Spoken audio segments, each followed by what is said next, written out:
उनका भी मस्तिष्क स्वीकार कर रहा है कि अन्य लोकांतरों पर कोई न कोई प्राणी रहते हैं जो वहां से आकर के इस धरती पे होकर के चले जाते हैं। ये निराधार परिकल्पना नहीं है। महर्षि स्वामी दयानंद जी कहते हैं, भले ही लोग अपनी नादान बुद्धि से ऋषि की बातों का मखौल उड़ाते हों, मजाक कर लेते हों, लेकिन ऋषि 200 वर्ष पहले इन एलियन की बातों को कह करके चले गए। महर्षि कहते हैं कि क्या ये लोकांतर निष्प्रयोजन है? परमात्मा ने ऐसे ही बना दिए हैं।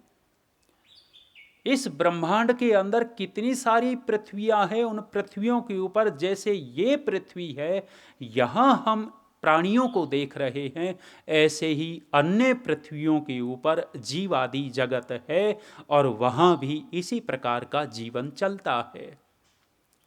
कितनी पृथ्वियां? करोड़, 2 करोड़, अरब, खरब, गिनती से बाहर। एक एक पृथ्वी की जीवात्माओं की संख्या करिए और करोड़ों करोड़ों जीवात्माओं, वो पृथ्वियों की जीवात्माओं की संख्या करके देखिएगा। विद्वान लोग कहते हैं कि हमारे मनुष्यों की बुद्धि के आधार पर जीवात्माओं की संख्या असंख्य है, अनंत है, लेकिन परमात्मा के ज्ञान की दृष्टि से जीवात्माओं की संख्या निश्चित है।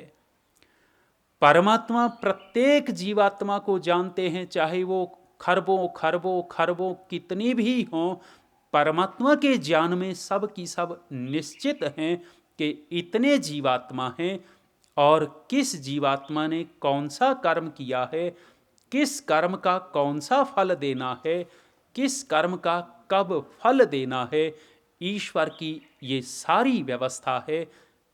हम जीवात्माओं की बुद्धि से ये बाहर की बात है।